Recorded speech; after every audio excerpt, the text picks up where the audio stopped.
الحمد لله رب العالمين الصلاة والسلام على خاتم النبيين وعلى آله وصحبه أجمعين أما بعد فأعوذ بالله من الشيطان الرجيم بسم الله الرحمن الرحيم قال الله تعالى في سورة النساء ويقولون طاعة فإذا برزوا من عندك بيت طائفة منهم غير الذي تقول والله يكتب ما يبيتون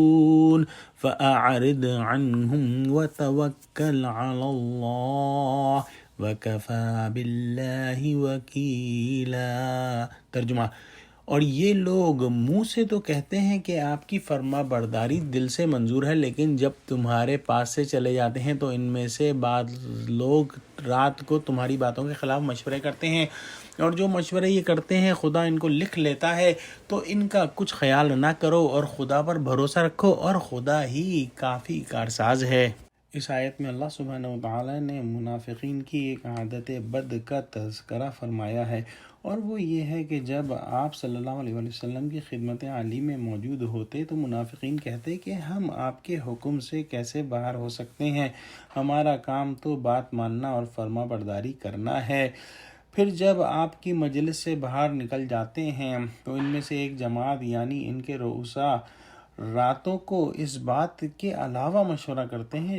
جو انہوں نے آپ کی مجلس میں کہی تھی، یعنی آپ کے ارشاد کے خلاف چلتے ہیں اور آپ کے حکم کی خلاف ورزی کرتے ہیں اور خلاف ورزی کے منصوبے بناتے ہیں۔ اللہ سبحانہ وتعالی یہ سب لکھ لیتا ہے جو وہ رات کو مشورے کرتے ہیں، اور جو بھی وہ بد اعمال کرتے ہیں اللہ سبحانہ وتعالی دنیا اور آخرت میں ان کے عمل کا بدلہ دے گا۔ محمد صلی اللہ علیہ وسلم کو اللہ سبحانہ وتعالی نے جو ہے وہ ارشاد فرمایا کہ آپ صلی اللہ علیہ وسلم ان سے اعراض کیجئے اور ان سے بدلہ لینے کی فکر نہ کیجئے، کیونکہ اللہ سبحانہ وتعالی پر آپ کا توکل ہے، اور تمام امور کو اللہ سبحانہ وتعالی کے سپرد فرما دیجئے۔ اللہ سبحانہ وتعالی کام بنانے والا کافی ہے، اللہ سبحانہ وتعالی آپ کے سب کام بنائے گا، اور یہ جو بھی شر اور ضرر کے منصوبے بنا رہے ہیں ان تمام منصوبوں سے اللہ سبحانہ وتعالی آپ کو محفوظ رکھے گا۔ بے شک اللہ سبحانہ وتعالی ہی کافی کارساز ہے، اور جیسا ہم دیکھتے ہیں اللہ سبحانہ وتعالی نے جو بھی منافقوں کے منصوبے تھے